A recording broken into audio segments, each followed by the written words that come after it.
안녕하세요. 사혈과 건강 그리고 미용의 뉴앙비입니다. 네, 허리 통증으로 고생하는 사람이 참 많습니다. 미국에선 감기 다음으로 흔한 결근 사유라고 한다네요. 네, 일반적으로 허리가 아프면 디스크가 아닌가 의심해 보다가 디스크로 판정을 받게 되면 심한 경우 대부분 수술을 받게 되지요. 특별한 해부학적 원인을 발견할 수 없다고 하면서도 통증이 원인을 두고 영상 장비를 가지고 보면 디스크가 이탈하여 신경선을 눌러서 오는 것으로 보이니 오류를 범하게 됩니다. 그럼 허리의 통증을 느끼는 직접적인 원인은 무엇일까요?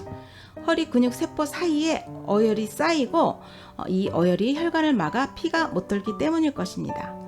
피가 못 돈 것이 원인이 되어 산소가 결핍되고 산소가 결핍되면 허리 근육 세포가 질식하여 경직되는데 몸을 움직이기 위해 경직된 근육을 강제로 당기면 근육 조직이 파괴되어 통증이 오는 것입니다. 자연 발생적으로 디스크가 오는 원인을 살펴보면 신장이나 간 기능이 떨어지거나 그 밖의 원인에 의해 몸 안에 어혈이 생겼을 때 인체 구조상 대부분은 6번 고혈압혈 위치에 쌓이게 되며 허리 모세혈관을 50% 이상 막으면 초기에는 허리가 뻐근할 정도로 느껴지다가 60% 이상 막으면 디스크 사이에 골수가 생산되지 않고 디스크 판이 마모되어 얇아집니다. 이러한 상태에서 허리에 힘을 잘못 주면 디스크 판이 이탈되어 퇴행성 디스크로 나타나는 것이죠. 이때 튀어나온 디스크 판이 신경선을 누르는 것은 사실입니다. 그러나 통증을 느끼는 직접적인 원인은 피가 못 돌아 경직되어 있는 근육 세포를 강제로 당겨 근육 조직이 파괴되는 것이 원인이라 하겠습니다.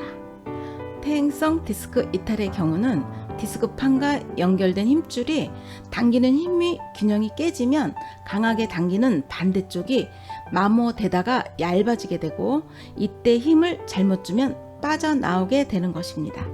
한마디로 피 흐름 차이 때문으로 피가 잘 도는 쪽은 힘줄이 유연하고 피가 못 도는 쪽은 경직되어 당기는 힘이 강하니 강한 쪽으로 디스크판이 끌려가는 게 당연할 것입니다. 또한 허리가 S자로 휘는 경우도 마찬가지라 하겠습니다. 막힌 쪽의 어혈을 뽑아주면 양쪽으로 당기는 힘이 균일하게 되어 디스크는 원 위치로 들어가는 것입니다. 허리 통증과 퇴행성 디스크 이탈이 사혈점으로 가벼운 증세에는 6번 고혈압혈, 10번 알통혈을 사혈을 하면 허리 통증이 환자 대부분은 치료가 되며 증세가 심한 경우는 6번 고혈압혈, 10번 알통혈에 8번 심간혈을 추가 사혈합니다. 디스크 판정을 받은 환자나 허리 통증으로 10년, 20년 고생한 환자라도 10명 중 8명 정도는 말끔히 치료가 될 것이며 재발하는 일 또한 없을 것입니다. 혈관을 막고 있는 어혈을 뽑아주면 피가 잘 도는 것은 부정할 수 없는 사실이며 피가 잘 돌면 경직된 근육이 풀어져 신축 이완이 잘 되는 것도 당연할 것입니다. 여기에 맑은 피가 공급되어 디스크 사이의 골수 생산도 가능해진다면 사혈요법 하나로 허리 통증이 없어지는 것 또한 당연한 결과일 것입니다.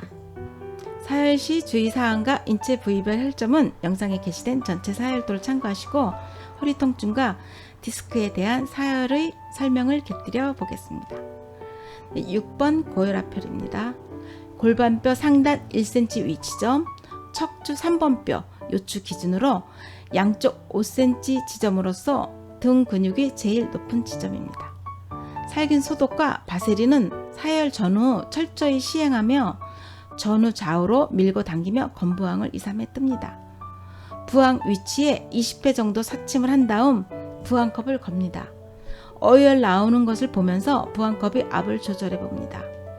어혈이 나오는 상황을 관찰하며 멈춰 있으면 부항컵의 압을 풀고 나온 어혈을 솜등으로 수거합니다.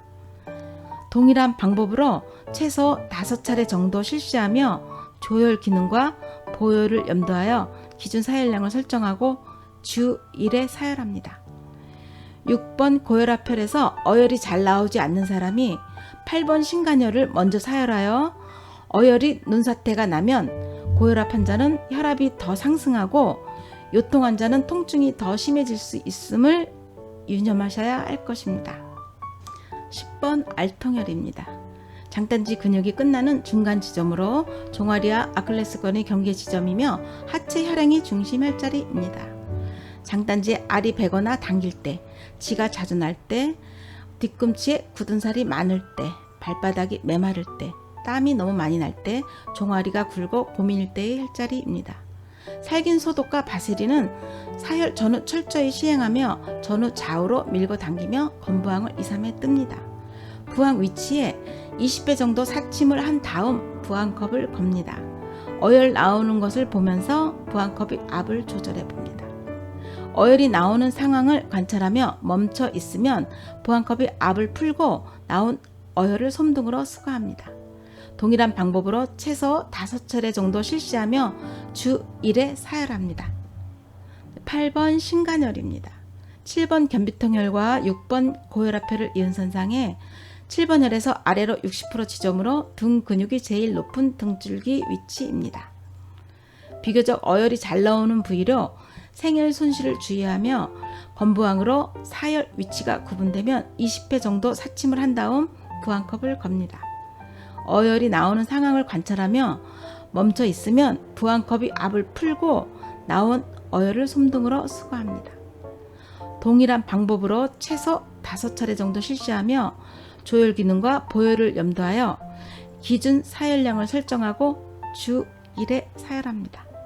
사혈 기간은 사혈침으로 15회 정도 찌르고 부항기에 압을 걸었을 때 2가지 조건을 충족하는 시기로 20초 이내에 반컵이 고일 정도의 속도로 피가 나올 때까지며 솜으로 닦았을 때 솜이 못 빨아들이는 피가 없을 때까지의 시점이라 하겠습니다. 피가 맑으면 만병이 물러간다는 간단한 이치와 자신이 건강은 자신이 지키자라는 문구를 마음에 담아두시고 건강을 잃으면 화가 자리합니다. 그리고 그 화는 더 커져만 갑니다. 악순환의 고리를 끊으려면 인고의 시간이 필요할 것입니다. 지혜의 눈을 가져보시면 화를 줄이는 방법 또한 보일 것입니다. 영양분, 철분, 염분에 대한 보사의 균형을 지키며 사혈 관련한 기능식품의 활용도 큰 도움이 될 것입니다. 문의사항이나 듣고 싶은 주제가 있으시면 3지에 이메일로 신청해 주시고 가정의학으로 자리한다면 활력이 넘치는 건강한 가정의 디딤돌이 될 것입니다. 감사합니다.